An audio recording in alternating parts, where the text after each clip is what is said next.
नमस्कार साथियों, मैं हर्ष गोयल आप सभी का इस कक्षा में स्वागत करता हूं। पिछले कक्षा में हमने एक ही रेखा के समांतर रेखाओं के बारे में पढ़ा था, जिसमें हमने संगत कोण व एकांतर कोणों के बारे में जाना था। इस कक्षा में हम प्रश्नावली 6.2 को हल करेंगे। तो चलिए बच्चों स्टार्ट करते हैं। प्रश्नावली 6.2 का प्रश्न नंबर 1। आकृति में यदि ए बी समांतर है आपके सी डी के और सी डी समांतर है आपके ई एफ के और y अनुपात z आपको 3:7 के बराबर दिया गया है, तो x का मान ज्ञात करना है। तो देखिए हम किस प्रकार से x का मान ज्ञात कर सकते हैं। तो देखो ए बी यदि समांतर है सी डी के और सी डी यदि समांतर है ई एफ के, तो बताएं ए बी समांतर होगा हमारे ई एफ के। और देखो दो एक ऐसी रेखाएं हैं समांतर रेखाएं, इनको क्या कर रही है, एक त्रियक रेखा प्रतिच्छेद कर रही है। तो बताओ एक ही और जो अंतः कोण बन रहे हैं x और y, इन दोनों का जो योग होगा वो 180 के बराबर होगा। और देखिए ए बी समांतर है आपके ई एफ के, तो जो x कोण होगा वो हमारा z के क्या होगा, बराबर होगा, क्योंकि दोनों कैसे कोण हैं, एकांतर कोण हैं। तो देखिए किस प्रकार हम इसमें x का मान ज्ञात करेंगे। सर्वप्रथम देखिए दिया है आपके पास, क्या दिया गया है कि ए बी समांतर है सी डी के तथा सी डी आपका समांतर है ई एफ के, ये आपके पास दिया गया है। और y अनुपात z बराबर 3:7 ज्ञात करना है, हमें ज्ञात करना है x का मान। तो देखिए हल इसका किस प्रकार करेंगे। सबसे पहले तो देखिए कि ए बी समांतर है सी डी के, सी डी समांतर है ई एफ के, तो जो ए बी रेखा है वो ई एफ के कैसी होगी, समांतर होगी। फिर देखिए जब दो रेखाएं समांतर हैं और उनको एक त्रियक रेखा इस प्रकार प्रतिच्छेद करती है, तो जो x कोण है और जो z है ये कैसे कोण हो गए आपस में, एकांतर कोण हो गए। और एकांतर कोण कैसे होते हैं, आपस में बराबर, अर्थात आपका जो कोण x है और कोण z है ये कैसे होंगे, बराबर होंगे। तो हम लिख सकते हैं इसमें कि ए बी समांतर है सी डी के तथा सी डी समांतर है आपका ई एफ के। तो यहां से क्या हो जाएगा, यहां से हम कह सकते हैं कि ए बी हमारा समांतर हो गया ई एफ के। तो जब ए बी समांतर ई एफ है और एक त्रियक रेखा उन्हें प्रतिच्छेद करेगी तो क्या हो जाएगा, कोण x बराबर कोण z हो जाएगा। तो हम कह सकते हैं इसलिए जो आपका x का मान है वो आपके z के बराबर हो जाएगा। और क्यों हो जाएगा, क्योंकि ये कैसा है, हमारे एकांतर कोण है। कैसे हैं ये, हमारे एकांतर कोण है। x बराबर हो गया आपके z का। अब देखिए आपके पास है ए बी समांतर है सी डी के और आपको एक त्रियक रेखा प्रतिच्छेद कर रही है, तो x और y दोनों अंतः कोणों का जो योग होगा वो किसके बराबर होगा, 180 डिग्री के बराबर होगा। तो हम लिखेंगे कि यदि ए बी समांतर सी डी है, यदि ए बी रेखा समांतर है सी डी के, तो हम कह सकते हैं कि जो x और y है दोनों का जो जोड़ है वो किसके बराबर होगा, 180 डिग्री के बराबर होगा। लेकिन हम जानते हैं कि x बराबर z है, तो क्या है कि चूंकि x बराबर z है तो जहां पर जो आपका x प्लस वाई बराबर 180 है, ये कितना हो जाएगा, z प्लस वाई बराबर 180 डिग्री। इसको रख दीजिए समीकरण नंबर 1। तो z प्लस वाई का मान कितना आ गया, 180 डिग्री आ गया। अब देखिए आपके पास दिया गया है y अनुपात z बराबर 3:z। तो चूंकि y अनुपात z बराबर 3:7 है, तो यहां से y बराबर कितना हो जाएगा, 3 और z बराबर कितना हो जाएगा, 7। ये हमने माना, ठीक है। क्या हो गया, देखिए y अनुपात z बराबर 3:7 दिया है, तो यहां से y बराबर 3 और z बराबर आपका 7 आ गया।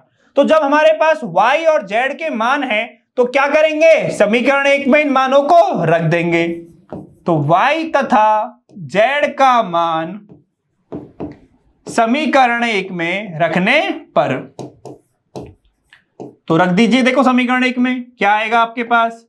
तो जैसे हमने समीकरण 1 में इनके मान रखे, y बराबर 3 है और z बराबर 7 है, तो ये आ गया हमारे पास 180 डिग्री। तो यहां से 10a बराबर 180 डिग्री। तो a का मान कितना आ गया, 180 बटे 10।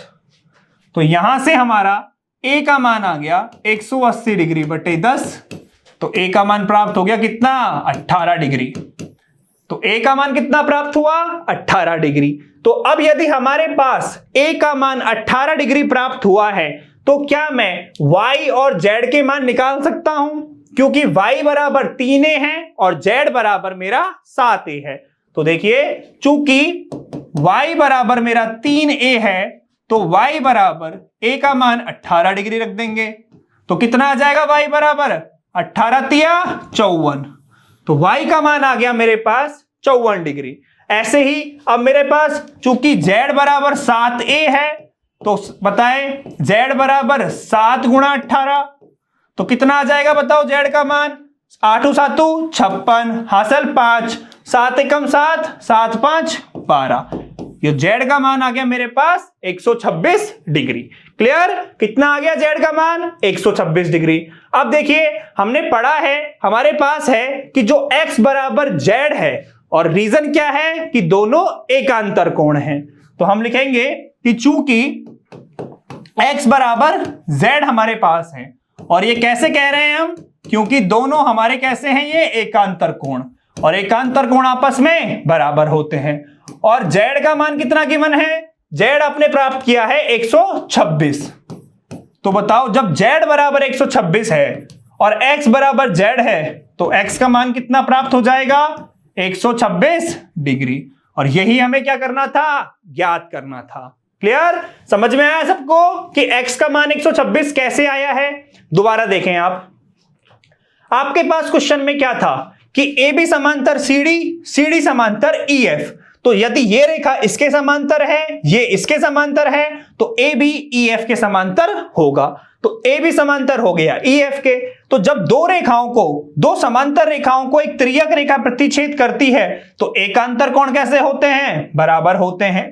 तो x और z हमारे एकांतर कोण हो गए, दोनों बराबर हो गए। तो यहां से x बराबर z प्राप्त हो गया। फिर देखिए, AB समांतर है CD के, त्रियक रेखा है, और अंतः कोण जो x और y है, दोनों का जोड़ हमारा 180 डिग्री के बराबर होता है। तो x प्लस y बराबर 180। चूंकि x बराबर z है, तो यहां से z प्लस y बराबर 180। हमारे पास दिया था कि y अनुपात z बराबर 3:7। तो हमने क्या किया, y बराबर 3a मान लिया, z बराबर 7a मान लिया, और इन दोनों का मान समीकरण 1 में रखा। तो हमारे पास 10a बराबर 180, अर्थात a बराबर 18। और जैसे ही मेरे पास a का मान प्राप्त हो गया, तो मैंने y का निकाल लिया और z का मान निकाल लिया। और हमें पता है कि z बराबर x है, तो x का मान 126 डिग्री प्राप्त हो गया। क्लियर बच्चों, सबको समझ में आया प्रश्न। अब देखिए आप इसका अगला प्रश्न। तो प्रश्न नंबर 2 है आपके पास, आकृति में यदि AB समांतर है CD के, तो दो समांतर रेखाएं हैं AB समांतर CD। EF आपका लंब है CD पर, क्या है आपका, EF लंब है CD पर। तो EF है आपका ये और CD है ये, तो ये लंब हो गया आपका। और GED बराबर 126। तो देखो कहां है GED, GED जो ये वाला कोण है आपके पास, ये कितना है आपके पास, 126 डिग्री। तो AGE, GEF और FGE ज्ञात करने हैं। तो हमें ज्ञात करना है AGE, ये वाला कोण एक। तो दूसरा ज्ञात करना है GEF, कहां है GEF, एक ये वाला कोण ज्ञात करना है, और एक हमें ज्ञात करना है FGE, FGE ये वाला कोण। तो ये तीन कोण हमें ज्ञात करने हैं। तो देखिए किस प्रकार इसको हल करेंगे। तो सबसे पहले आपके पास क्या क्या दिया गया है, तो दिया है, क्या दिया गया है हमारे पास कि AB समांतर है CD के तथा EF लंब है CD पर, और आपके पास कोण GED का मान 126 दिया गया है। कोण GED बराबर 126 डिग्री। और ज्ञात करना है हमें, क्या क्या ज्ञात करना है? ज्ञात करना है कोण AGE और कोण GEF,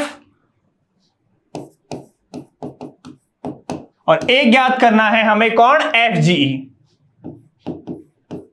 तो देखिए इसको कैसे हल करेंगे। जो जो कोण ज्ञात करना है, सबसे पहले चित्र में उस कोण को देखें। तो सबसे पहले हमें AGE ज्ञात करना था। AGE, तो देखो सबसे पहले ये वाला कोण ज्ञात करना है।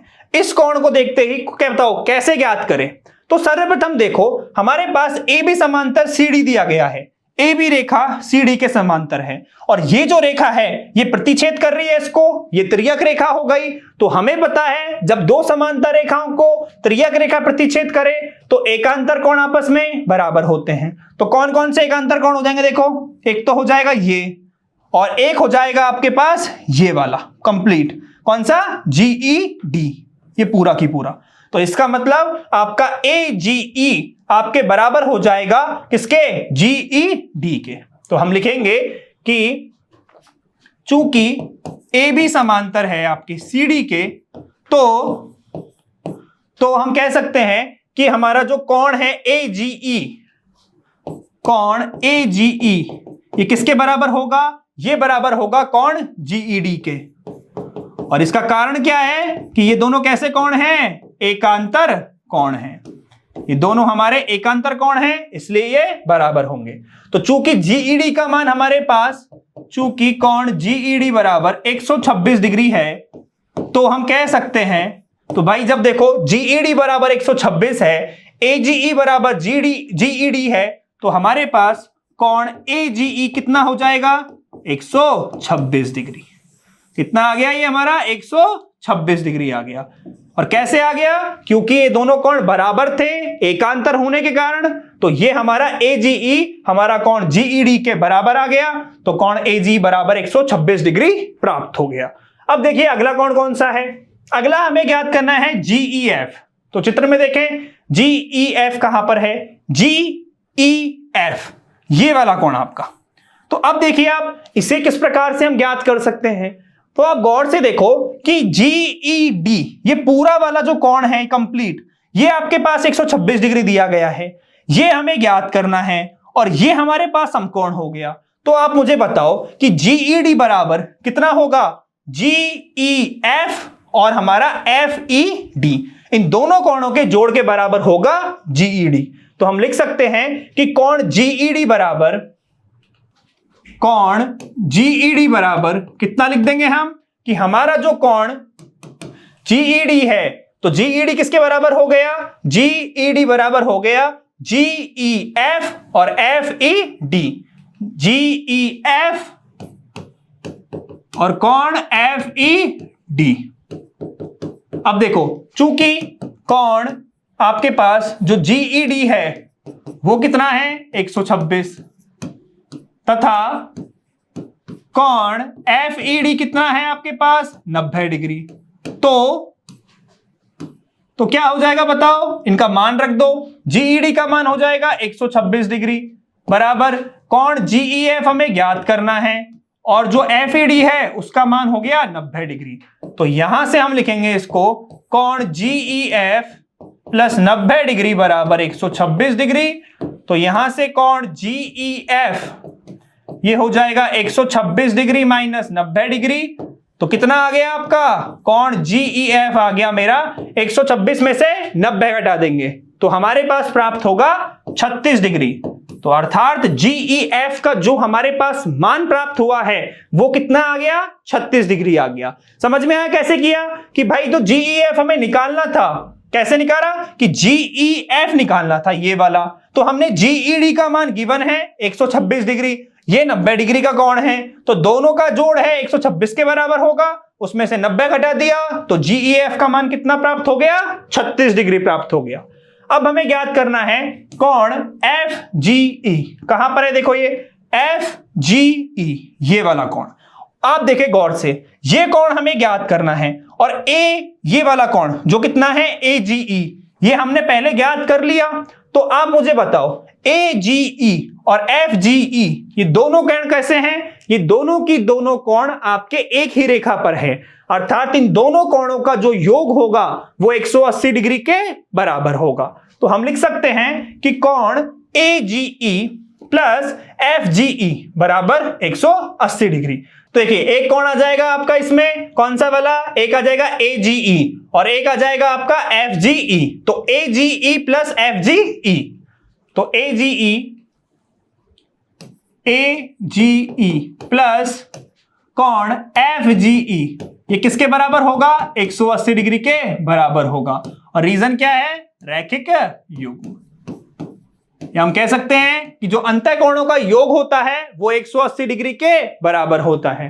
ठीक है, तो अब देखिए AGE और FGE, AGE का मान कितना है? 126 डिग्री और FGE ये हमें ज्ञात करना है बराबर 180 डिग्री।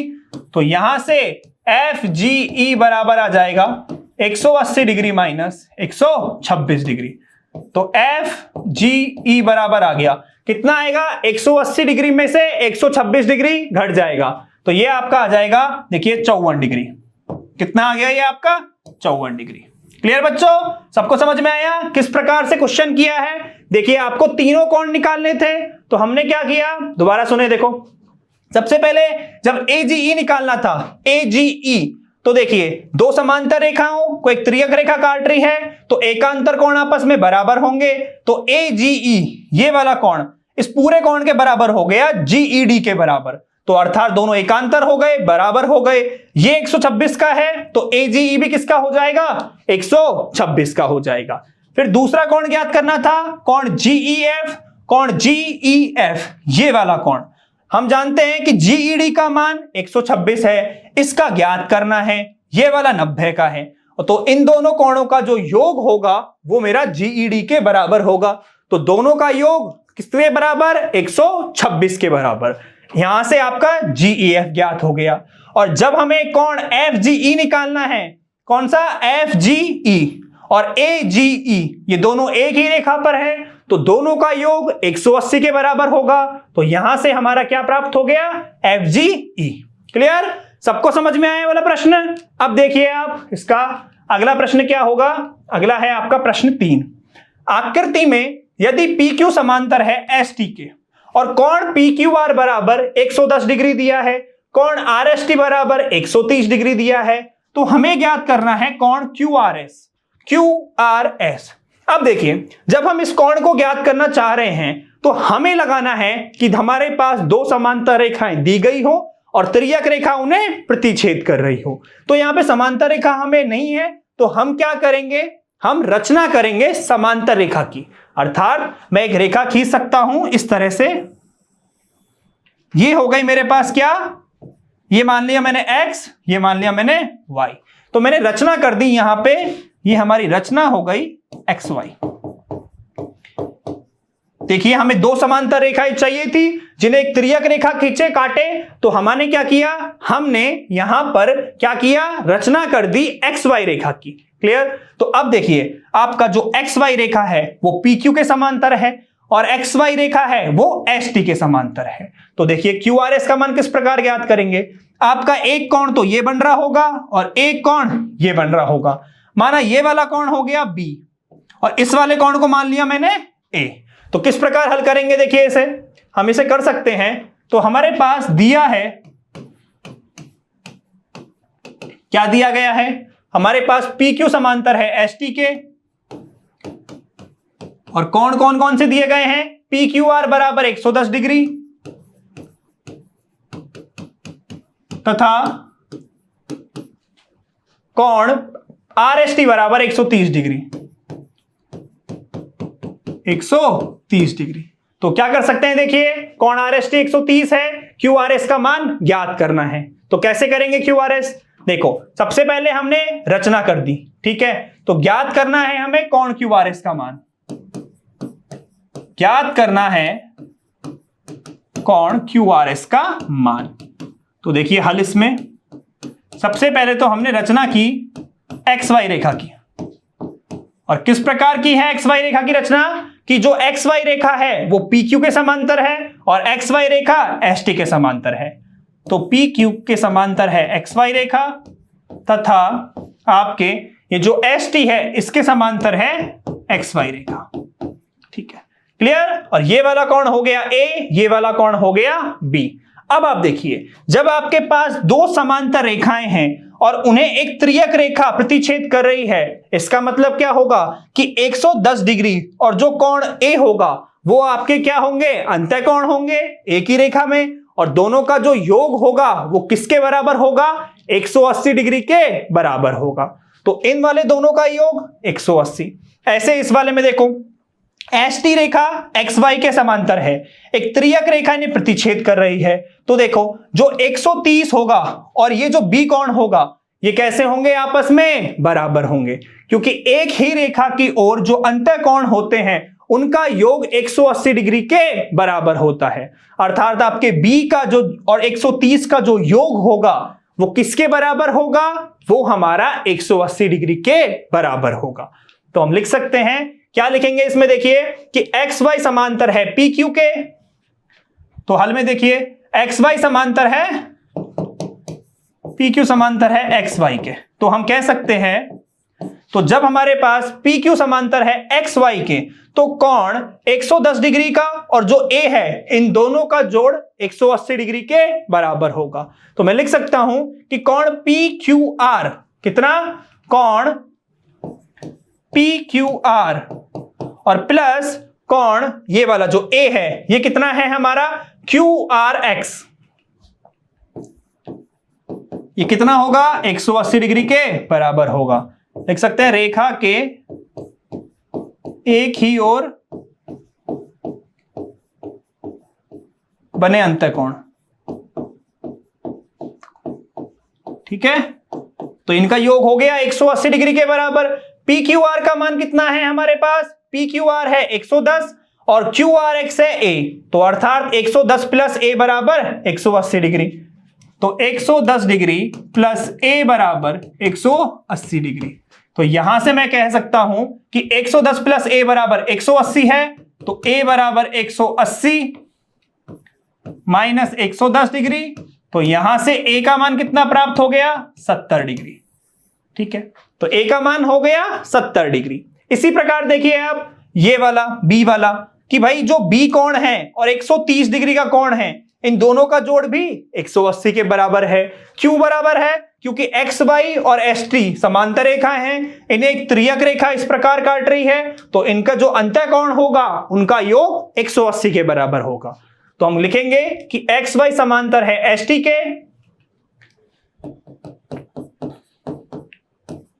तो कौन कौन से कोण हो जाएंगे, देखिए आपका जो ये 130 डिग्री का कोण है कोण आर एस टी और कोण एस आर वाई, तो आर एस टी और एस आर वाई, कोण आर एस टी प्लस कोण एस आर वाई बराबर 180 डिग्री और जो अंतः कोण।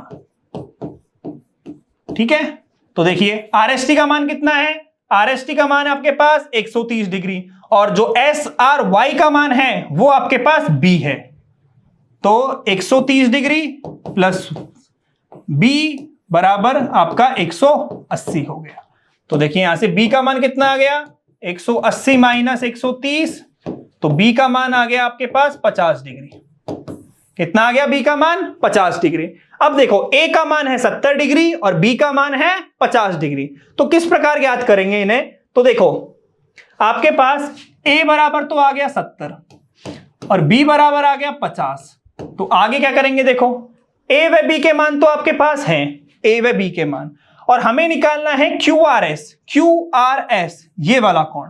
तो अब आप मुझे बताओ क्या कर सकते हैं, देखो एक्स वाई रेखा पर बन रहे हैं तीनों कोण और हम जानते हैं कि एक ही रेखा पर बनने वाले कोणों का जो योग होता है वो हमारा 180 डिग्री के बराबर होता है। ठीक है, तो इन तीनों कोणों का जो योग होगा वो हमारा 180 डिग्री के बराबर होगा। भाई तीनों कोणों का योग कितना होगा, 180 डिग्री के बराबर होगा। तो हम लेंगे कि एक्स वाई रेखा पर बन रहे हैं तीनों कोण, तो कितने के बराबर होंगे ये, 180 के बराबर। तो चूंकि कोण QRS ए व बी XY रेखा पर बन रहे हैं या फिर XY रेखा पर है, अतः हम कह सकते हैं कि कोण QRS प्लस ए प्लस बी बराबर 180 डिग्री। तो कोण QRS ए का मान कितना है 70, बी का है 50 बराबर 180 डिग्री। तो यहां से हो गया QRS प्लस 120 डिग्री बराबर 180 डिग्री। तो QRS का मान हो गया हमारे पास 180 डिग्री माइनस 120 डिग्री। तो QRS बराबर कितना आ गया बच्चों 60 डिग्री। कितना आ गया कोण QRS बराबर 60 डिग्री। क्लियर, यही हमें ज्ञात करना था। तो ये हो गया हमारा इसका आंसर। सबको समझ में आया। सबसे पहले देखिए हमने क्या किया, XY एक रचना करी। और XY रचना क्यों करी, क्योंकि हमें समांतर रेखा चाहिए थी। अब PQ समांतर XY, ST समांतर XY। तो जब PQ समांतर है XY के तो 110 और ये जो A कोण है ये कैसे हो जाएंगे, इन दोनों का जोड़ 180 के बराबर। फिर यहां पे देखिए XY समांतर ST तो 130 और B का जो जोड़ है वो 180 के बराबर। अंतः कोणों का योग 180 के बराबर होता है। फिर देखो यहां से A का मान प्राप्त हो गया, यहां से B का मान प्राप्त हो गया और हमें ज्ञात करना था QRS। तो हमने क्या किया, ये तीनों की तीनों कोण XY रेखा पर है और एक रेखा पर बनने वाले कोणों का योग 180 के बराबर होता है। तो यहां से QRS का कितना हो गया 180 माइनस A माइनस B। तो आपके पास इसका मान प्राप्त हो गया 60 डिग्री। अब देखिए आप इसका अगला प्रश्न, क्वेश्चन 4 है, आकृति में यदि AB आपके पास समांतर दिया गया है CD के और APQ बराबर 50 डिग्री दिया गया है, PRD बराबर 127 डिग्री दिया गया है। तो APQ ये 50 है, कोण PRD कहां है, PRD ये 127 है। हमें X और Y के मान ज्ञात करने हैं। देखिए बड़ा सिंपल क्वेश्चन है। सबसे पहले तो देखो AB समांतर है CD, तो त्रियक रेखा देखो, ये त्रियक रेखा हो गई PQ। अब त्रियक रेखा है तो इसका मतलब क्या होगा, एकांतर कोण बराबर होंगे। तो एकांतर कोण कौन कौन से हो गए, एक तो हो गया ये 50 डिग्री का और एक हो गया ये X का, अर्थात X बराबर 50 डिग्री। एक कोण निकल गया। फिर हमें ज्ञात करना है Y का मान। Y क्या है देखो QPR, ये वाला हमारे पास Y है, ये वाला हमारे पास 50 है। तो देखिए AB समांतर है CD के, ये हो गई त्रियक रेखा, तो एकांतर कोण कैसे होंगे, बराबर होंगे। अर्थात जो ये वाला कोण है वो इस वाले कोण के बराबर होगा। तो ये 50 प्लस Y और ये कितना 127। यहां से हमारे पास Y का मान प्राप्त हो जाएगा। तो अब देखिए किस प्रकार करेंगे इसको हल। दिया है, क्या दिया गया है आपके पास, AB समांतर है CD के और आपके पास दिया गया है कोण APQ बराबर 50 डिग्री और कोण PRD बराबर 127 डिग्री। तो देखिए हमें ज्ञात करना है, क्या ज्ञात करना है, हमें ज्ञात करना है हमारे X और Y का मान। ठीक है, तो हल देखिए, इसको हल कैसे करेंगे। सबसे पहले तो देखिए AB जो रेखा है वो CD के समांतर है। तो AB रेखा समांतर है CD के, तो मैं क्या लिख सकता हूं, मैं लिख सकता हूं कि जो कोण 50 डिग्री का है, मतलब जो APQ है वो मेरा किसके बराबर होगा, X वाले कोण के बराबर होगा। और रीजन क्या है इसका, कारण है इसका एकांतर कोण। दोनों कैसे हैं हमारे, एकांतर कोण हैं। तो हम लिखेंगे कि कोण APQ बराबर हो जाएगा, ये किसके बराबर होगा, कोण किसके, X के, यानी कि PQR के। और रीजन क्या है इसका, एकांतर कोण। अब देखिए इन दोनों का मान क्या है। तो APQ का मान कितना है, APQ का मान है 50 डिग्री और ये कितना है X। तो X का मान कितना प्राप्त हो गया हमारे पास, 50 डिग्री। एक तो ये सॉल्व हो गया। अब हमें ज्ञात करना है Y का मान। अब देखिए Y का मान ज्ञात करने के लिए क्या करेंगे, तो देखिए दोबारा चित्र में Y का मान ज्ञात करना है ये वाला। ठीक है, तो आप गौर से देखो एक आपके पास रेखा हो गई CD, एक रेखा हो गई AB, दोनों समांतर हैं। त्रियक रेखा PR इन्हें काट रही है। किस प्रकार प्रतिच्छेद कर रही है कि दोनों जो एकांतर कोण होंगे वो आपस में बराबर होंगे। तो एक तो कोण हो गया 127 डिग्री का और एक हो गया हमारे पास ये पूरा कोण। ये कैसे हैं दोनों कोण? आपके एकांतर कोण हैं। तो देखिए ये आपस में कैसे होंगे? आपके बराबर होंगे। तो हम कह सकते हैं कि जो हमारा कौन सा कोण है PRD बराबर किसके होगा? ये बराबर होगा हमारा AP और R, पूरा की पूरा कोण। कौन सा कोण? APR आपका PRD के बराबर होगा। तो कोण APR बराबर होगा कोण PRD के। और रीजन क्या है कि AB आपका जो समांतर है, AB समांतर है CD। तो अब देखिए जो APR है ये किस किस से मिलके बन रहा है? APR हमारा APQ और ये Y वाला, यानी कि APQ प्लस APR किस किस से मिलके बना है? APQ और एक मिल रहा है ये हमारे QPR बराबर कौन? PRD। तो देखिए एक एक का मान देखो। APQ का मान कितना है? APQ ये 50 है, ये Y है और ये 127 है। तो 50 प्लस Y 127 डिग्री। तो Y का मान कितना आ गया? 127 डिग्री माइनस 50 डिग्री। तो यहां से हमारा Y का मान आ गया। तो घटाओ 127 में से जब हम 50 डिग्री घटाएंगे तो कितना बचेगा बच्चों? ये हमारा बचेगा 77 डिग्री। क्लियर? तो क्या आ गया आपका Y का मान? 77 डिग्री। तो सबको समझ में आया किस प्रकार किया? दोबारा देखें। देखो AB समांतर है CD के, ये त्रियक रेखा PQ हो गई, तो 50 किसके बराबर हो गया? X के। इजी, एकांतर कोण है। फिर देखो AB समांतर है CD के, त्रियक रेखा हो गई PR। इसका मतलब जो PRD 127 डिग्री वाला कोण है ये किसके बराबर होगा? APR, ये पूरे कोण के बराबर। अर्थात 50 प्लस Y बराबर हो जाएगा 127 डिग्री के। और कारण क्या है? ये दोनों एकांतर कोण है। क्लियर? कारण क्या था इसका? ये बराबर होने का कारण था एकांतर कोण। ठीक है, सबको समझ में आया किस प्रकार किया? अब देखिए इसका अगला प्रश्न। तो पांचवा प्रश्न है, आकृति में PQ और RS दो आपके दर्पण हैं। तो देखो एक दर्पण हो गया PQ, एक दर्पण हो गया RS, और आपके पास जो एक दूसरे के समांतर हैं। एक आपतन किरण है AB जो दर्पण PQ से B पर टकराती है। तो देखो ये आपकी आपतन किरण हो गई AB, ये आपके दर्पण से टकरा रही है B बिंदु पर और परावर्तित होकर नीचे जा रही है। फिर देखो B पर टकराती है और परावर्तित किरण पथ पर BC पर चलकर दर्पण RS से C पर टकराती है। तो ये क्या हो गया? ये AB इस दर्पण PQ पर टकराकर परावर्तित होकर यहां आती है, फिर इस वाले दर्पण पर वापस टकराती है और फिर यहां चली जाती है। ये आपके पास दिया है, ठीक है, और पुनः CD के अनुदिश परावर्तित हो जाती है। हमें सिद्ध करना है कि AB समांतर है CD के। ये जो हमारा AB रेखा है ये हमारी CD के समांतर है। किस प्रकार करेंगे? तो देखो हमें यदि दो रेखाओं समांतर करनी है तो क्या कर सकते हैं? यदि हम कैसे भी करके उनके कोण बराबर कर दें, क्या होगा? यदि हम कोण को बराबर कर दें तो रेखाएं कैसी हो जाएंगी? समांतर हो जाएंगी। क्लियर? तो देखो कैसे किया जा सकता है।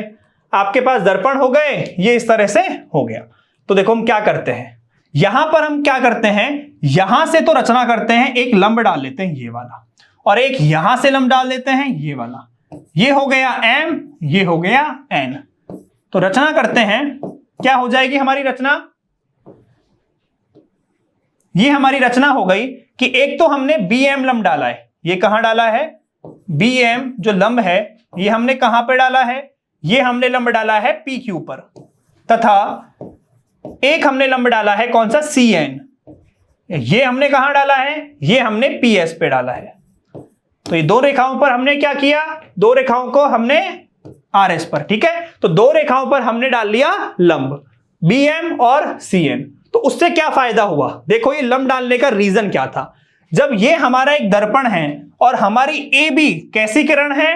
आपतित किरण, और जो ये BC है जो टकरा के जा रही है, ये कैसी किरण है? परावर्तित किरण। तो एक परावर्तन का नियम होता है विज्ञान में कि जो परावर्तन कोण है वो आपतन कोण के बराबर होता है। ये आपकी आपतित किरण, ये परावर्तित किरण। तो ये वाला जो कोण है ये कौन सा हो गया? आपतित कोण, और ये जो कोण है वो कौन सा हो गया? परावर्तित कोण। तो इसका नाम देख देते हैं हम कोण 2, और इसको रख देते हैं कोण 1। तो ये वाला कोण 1 और ये वाला कोण 2। सेम ऐसे देखो, ये आपतित किरण और ये परावर्तित किरण, किस दर्पण के लिए? RS दर्पण के लिए। तो ये वाला कोण हो गया कोण 3 और ये हो गया कोण 4।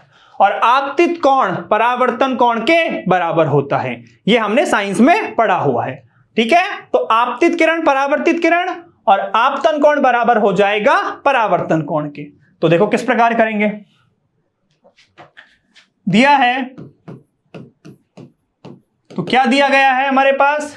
हमारे पास PQRS दो दर्पण दिए गए हैं, एक दूसरे के समांतर हैं, तो हम कह सकते हैं PQ समांतर है RS के। क्लियर? PQ व RS दो दर्पण हैं जो एक दूसरे के समांतर हैं। ठीक है, ये समांतर होगा एक दूसरे के। ठीक है, ये दूसरे के हो गए समांतर। अब देखिए PQ व RS एक दूसरे के समांतर दो दर्पण हो गए, आपतित किरण परावर्तित किरण। तो आपकी आपतित किरण हो गई AB और दर्पण PQ से टकराकर वो परावर्तित हो गई। तो हम सीधा लिखते हैं इसमें कि सिद्ध करना है हमें, क्या सिद्ध करना है? कि जो हमारी रेखा है AB वो समांतर है CD के। AB समांतर CD। तो देखो हल कैसे करेंगे। हम जानते हैं, सबसे पहले तो रचना की है हम ना, तो रचना लिखते हैं। रचना क्या की है हमने? रचना की है हमने BM लंब है PQ पर व CN लंब है RS पर। और हम जानते हैं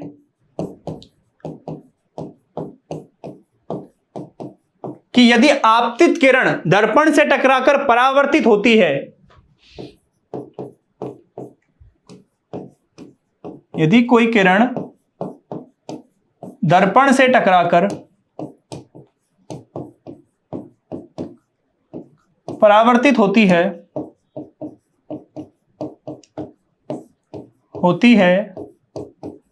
तो आपतन कोण बराबर परावर्तन कोण, परावर्तन कोण क्या हो जाएगा? आपतन कोण मेरा परावर्तन कोण के बराबर हो जाएगा। तो देखिए आपतन कोण बराबर हो गया परावर्तन कोण के, परावर्तन कोण। अब देखिए अब आपतन कोण कौन सा था हमारा? आपतन कोण है कोण 1, ये किसके बराबर होगा? परावर्तन कोण 2 के। आपतन कोण कौन सा है इस दर्पण के लिए? कोण 3। परावर्तन कोण है 4, तो कोण 3 बराबर कोण 4 होगा। तो कोण 1 बराबर कोण 2, कोण 3 बराबर कोण 4। ठीक है, और ये दोनों हमने कैसे किए हैं कि आपतन कोण किसके बराबर होगा? परावर्तन कोण के। अब देखिए और क्या क्या कह सकते हैं। आपतन कोण तो बराबर हो गया परावर्तन कोण के। अब देखिए आपका जो PQ है वो RS के कैसा है? समांतर है। और त्रियक रेखा हो गई एक BC, ये क्या कर रही है? इसको प्रतिच्छेद कर रही है। तो क्या होगा? हमारे जो एकांतर कोण होंगे वो कैसे होंगे? आपस में बराबर होंगे। अर्थात एकांतर कोण कौन से हो गए? कोण 2 और कोण 3। ये कैसे होंगे? आपस में बराबर होंगे। तो हम लिख सकते हैं कि PQ समांतर है RS के, PQ समांतर है RS के, तो क्या हो जाएगा बताओ? दोनों कोण का बताओ। दोनों कोण, कोण 2 कोण 3 के बराबर होगा। कोण 2 बराबर कोण 3। और रीजन क्या है इसका? ये दोनों कैसे कोण हैं? एकांतर कोण है। अब आप गौर से देखो, कोण 1 बराबर कोण 2 के है, कोण 3 बराबर कोण 4 के हैं और कोण 2 बराबर कोण 3 के हैं। तो इन दोनों को तो मान लो समीकरण 1 और इसे मान लो समीकरण 2। तो समीकरण 1 व समीकरण 2 से हम क्या कह सकते हैं कि ये चारों की चारों कोण आपस में बराबर होंगे। और क्यों कह रहे हैं? क्योंकि कोण 1 कोण 2 के बराबर, कोण 2 कोण 3 के बराबर और कोण 3 कोण 4 के बराबर, अर्थात ये चारों आपस में कैसे आ गए? बराबर आ गए। तो कोण 1 बराबर कोण 2 बराबर कोण 3 बराबर कोण 4। तो अब आप मुझे बताओ, जब चारों की चारों कोण आपस में बराबर है तो क्या मैं ये लिख सकता हूं कि कोण 1 प्लस कोण 2 बराबर कोण 3 प्लस कोण 4? बताएं, क्या ये लिख सकता हूं कि कोण 1 प्लस कोण 2 मेरा बराबर होगा कोण 3 प्लस कोण 4 के? भाई जब ये चारों आपस में बराबर हैं तो इन दोनों का जोड़ इन दोनों के बराबर होगा, क्योंकि ये दोनों भी आपस में बराबर, ये दोनों भी आपस में बराबर, तो इनका जोड़ इनके जोड़ के बराबर होगा। क्लियर? तो कोण 1 प्लस कोण 2 बराबर कोण 3 प्लस कोण 4। अब देखो, कोण 1 प्लस कोण 2 क्या है? कोण 1 है ये और कोण 2 है ये, तो इन दोनों का जोड़ हो जाएगा ये पूरा कोण, अर्थात कोण ABC। तो यहां से हम लिख सकते हैं ये कितना हो गया? कोण ABC। और ये कितना हो जाएगा बताओ? कोण 3 कोण 4, कोण 3 कोण 4, ये हो जाएगा BCD, कोण BCD। तो इसका मतलब कोण ABC हमारा कोण BCD के बराबर है। तो देखो, कोण ABC ये वाला कोण और किसके बराबर है? ये पूरा की पूरा कोण, यहां से लेके यहां तक का कोण, ये किसके बराबर है? कोण BCD इस पूरे कोण के बराबर, अर्थात ये वाला कोण इस पूरे कोण के बराबर हो गया। तो अब आप मुझे बताओ, देखो दो रेखाएं हो गई मेरे पास AB और CD। तो देखो ये दोनों रेखाएं हो गई, इसे एक त्रियक रेखा प्रतिच्छेद कर रही है और हमारे एकांतर कोण कैसे हो गए? आपस में बराबर हो गए। कोण ABC बराबर हो गया कोण BCD के। तो जब ये हमारे एकांतर कोण हैं और बराबर हैं तो हम क्या कह सकते हैं कि AB व CD ये क्या होंगी? मेरी समांतर रेखाएं होंगी। दोबारा सुने कि देखो क्या हुआ कि जो कोण ABC था वो मेरा बराबर आ गया कोण BCD के। तो ये देखो कैसे कोण हो गए? ये मेरे एकांतर कोण हो गए, क्योंकि दो रेखाएं हैं प्रतिच्छेद ये वाली कर रही है त्रियक, तो ये आपस में बराबर होते हैं, ये एकांतर कोण होते हैं। और जब एकांतर कोण आपस में बराबर हैं तो ये दोनों रेखाएं कैसी होनी चाहिए? ये दोनों रेखाएं समांतर होनी चाहिए। तो हम कह सकते हैं कि कैसी होंगी दोनों रेखाएं? ये समांतर होंगी। तो कोण ABC बराबर है कोण BCD के,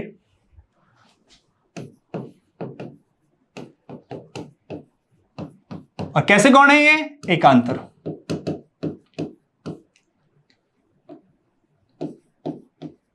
तो हम कह सकते हैं कि चूंकि कोण ABC बराबर कोण BCD है तो आपकी जो दो रेखाएं थी, कौन कौन सी दो रेखाएं? एक आपकी AB और एक आपकी CD, तो ये कैसी होंगी? समांतर होंगी।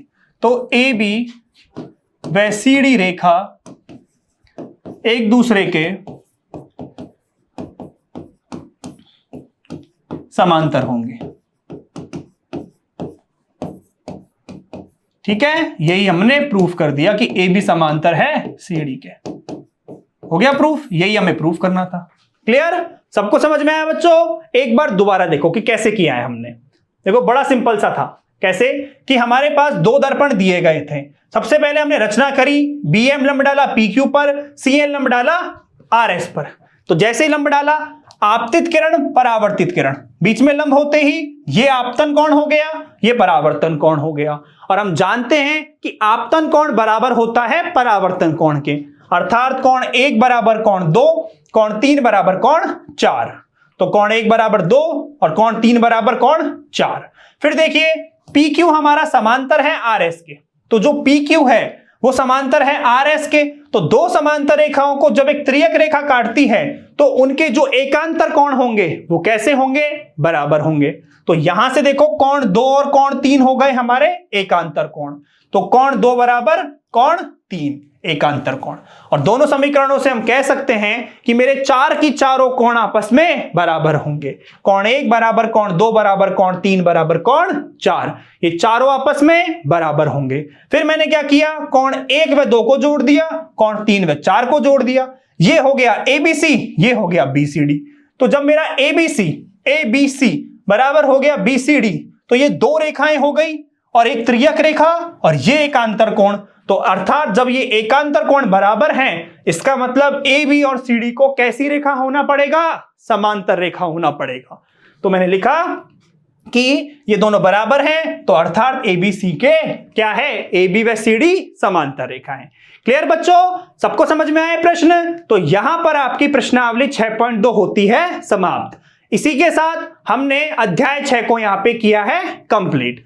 अगले भाग में हम इसका अध्याय 7 स्टार्ट करेंगे। मैं आशा करता हूं आप सभी को मेरी कक्षा अच्छी लगी होगी। मिलते हैं अगली कक्षा में, तब तक के लिए पढ़ते रहिए। बाय।